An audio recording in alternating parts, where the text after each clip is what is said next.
Hi, I'm Savvy, and today Cassidy and I are going to be reading some of our best and worst stories that we wrote as angsty teenagers. And what's going to happen is that we have to drink every time we cringe. So here I've got a bottle of scotch, and I'm going to pour it into this glass, and every time we cringe at something we wrote as angsty teenagers, we have to drink. So let's see where the night takes us. I think that should be good for now. I just poured like a whole glass of scotch. Okay.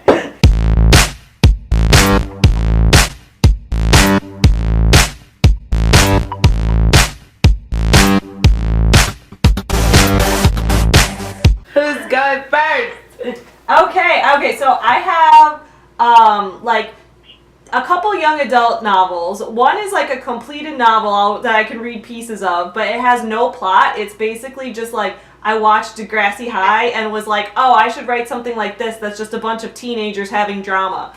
And so I did that, and so I have that, and then I have a novel that I wrote when I was 12 and mailed into Scholastic to pitch it to them, and they rejected me with the nicest rejection letter in the world, but it's like the most ridiculous thing in the world. And then I have a poem that I wrote for a school book report, and it's like I try very hard to be deep about this 80s young adult novel that nobody remembers. And other than that, I have like a piece of my fantasy novel from 8th grade where I wrote about gay leprechauns, but I've already done a video about that one, so I don't know if I should like change it up. What do you got? I have it was a song that I wrote in the 6th grade. Oh my god! And I don't know how it even went, so I'll kind of have to read it like it's poetry. Yeah. And then, yeah. And then I also have this story that I wrote on Wattpad when I was like, I don't even know how old I was, like maybe 16. Dear God, it's so bad. It's like a paranormal fiction, and I edited it last year on Wattpad, so it's a little better than it was originally, but it's still pretty trash. I wish I had my fan fiction, because when I was like 10, 11 years old, I used to write fan fiction on the Nickelodeon message boards, and I wrote for like, for As Told by Ginger, I wrote fan fiction of that. I wrote fan fiction of Yu-Gi-Oh! Yes! Oh my god! I don't know where any of it is now though, but I love that show. Alright. Oh, I need to stop drinking. Okay, so I didn't start drinking. Actually, I drank with dinner, but like that doesn't count. You going first? Sure. Okay, so I have a page open on this young adult novel that I wrote when I was like maybe 14. I was like a freshman in high school when I wrote this. And this was my like idea of what teenage drama looked like. So this, like, for context, this is the second chapter. It starts off with like there's this girl who just moved to the neighborhood from Detroit. I don't know where she moved to. Like, I never say where the story's set, but she moved from Detroit. And she's unpacking boxes with her mom, and this, like, the new neighbor girl's gonna come over to welcome her, and she's being forced against her will to welcome the new neighbor girl, and these girls are, like, gonna be at odds and have high school drama. So, here is chapter 2 of this novel that I don't think I ever even named. Alright. I'm unpacking boxes in the kitchen with my mom when she starts getting all mom-ish again. Basically, she's like, Hannah, I really think you should get involved in extracurriculars next year. And I'm like, no. I take some cups out of a big cardboard box marked cups and place them on the top shelf of the cabinet. And she's like, listen to me, young lady. You're going to do at least one extracurricular activity next year. It'll look good on your college application. And you will have a good college application.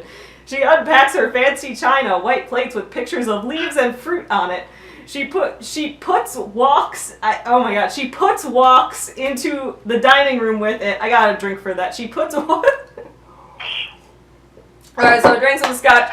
She puts walks into the dining room with it, with what seems like more arrogance and stubbornness than before. That's when I roll my eyes and some random girl walks through the door without knocking, holding a big plate of green gelatin. Her face is blank and her eyes are dull like a worn-out surface that hasn't been polished in a while. In an unbelievably bored "get me out of here, my mom made me do this" voice, she says, "Hi, I'm Corinne. Welcome to the neighborhood and welcome to our high school." Maybe her parents make her do stuff she doesn't want to do too. Maybe she'll understand. "Hi, I'm Hannah," I reply, extending my hand so she can shake it. "I can't shake your hand, bitch. I'm holding your freaking gelatin." Whoa! She took it 100. Lines of that, but that one had some build up. So she's holding her gelatin. She can't shake her hand. This is called "Don't Forget Me," and I wrote it. Let's see. I wrote this in the 6th grade. It says 2007. Yes! Oh God. Okay. Oh gosh, I can't. I'm cringing already. Okay. Wherever I go, don't forget me. Whenever you leave me, keep me in your head. That's where I want to stay. Leave me in your heart. In your arms is where my last thoughts of you will be. Remember my touch, my smile that set you free. But alas, my heart's the key. But baby, don't forget me. I love it! Oh God. God, okay. Oh God, okay. I get desperate. Ready? Okay. Just please don't leave your thoughts of me. Where I go, you will know by feeling me in your heart. Okay, I'm cringing. I can't drink. Yeah, you gotta drink. Yes. Oh, this is physically painful. I'm in physical pain. In your heart is where I stay. Think of me every day. But please, just please, baby, please don't forget me. I swear I sound like a stalker. Okay? This is probably one of my 10 million crushes that I had in middle school. Like, oh, yeah. Okay, I don't know. You can't see this journal. You'll see it later in the video. But it is filled with, like, I love Justin Bieber, first of all. Like, what? And all the boys that I used to love, like, and I can't say just in case they see this video, even though they won't, they'll be like, "Oh, you used to have a crush on me?" Be like, "No, I didn't. Okay. This is where it gets just awful. And okay. In Rome or Tokyo, wherever I am, you should be thinking of me, 'cause I know you can. I'll be there for you every night and day, and I'll always, what? I'll always, if you don't push me away. What? Oh, swear this handwriting's so bad. What? Can't even. 'Cause in your arms is where my last thoughts of you will be. Remember my touch, my smile that set you free. But alas, my heart is the key, so please don't forget me. God, cringe. So in 7th grade, we were assigned that we had to read a novel and then write a poem about it as our book report that like summarizes the novel. Yes. I wish I had the book with me to show, but I think I like must have donated it to like a used book sale or something, and I can't find it anywhere. Like this book, like even if you pull it up on Goodreads, like on Goodreads, it just has like a blank generic cover on there, and like the book's there, but like there's nothing, there's no reviews or anything, so this book has pretty much been lost to existence.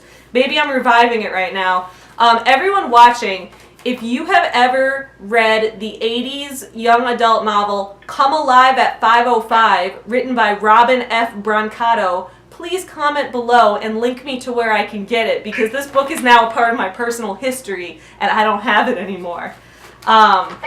Hopefully, like, in the whole YouTube universe, someone will see this video and be like, yes, I have that book, but who knows.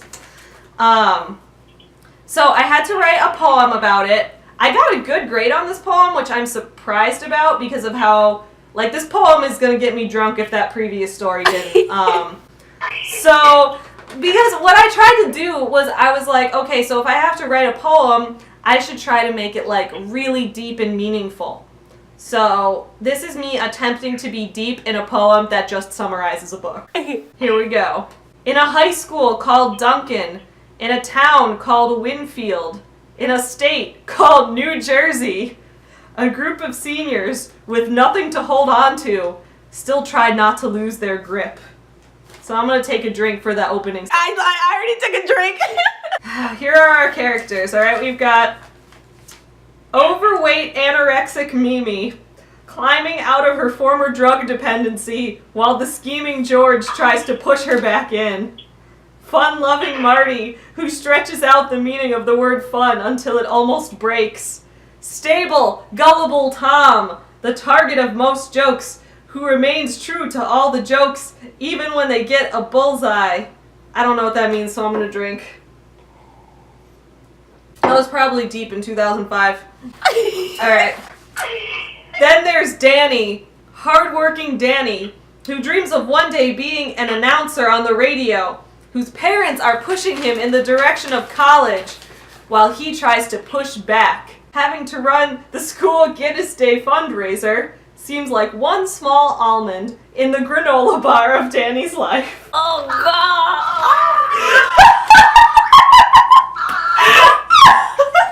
Whoa, that's a nice analogy right there. Oh my god, I gotta drink for that. I'm drunk already. I gotta drink. There's one small almond in the granola bar of his life. Alright.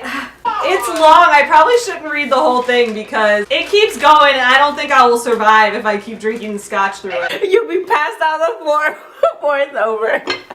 I think I should end this poem here, but just so the audience doesn't feel ripped off, I want you all to know that Danny, the radio kid who has a small almond in the granola bar of his life, he ends up with overweight anorexic Mimi who's getting over her drug dependency. What? They end up together. They end up together. Spoiler alert.